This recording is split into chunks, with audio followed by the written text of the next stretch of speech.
আসসালামু আলাইকুম বন্ধুরা, আজকে একটা ছোট্ট ভিডিও নিয়ে উপস্থিত হয়েছি।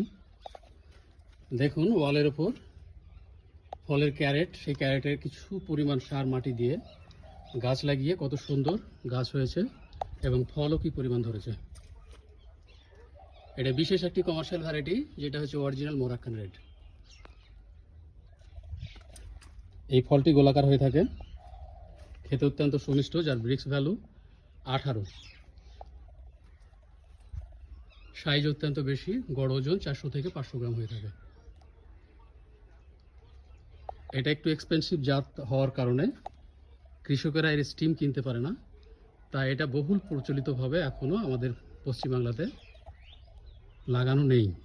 তবে আমার চেষ্টা আছে এটার দাম কমিয়ে ভবিষ্যতে আরও বেশি লাগিয়ে তার স্টিম সাধারণ চাষির হাতে তুলে দেওয়া, সেই উদ্দেশ্যে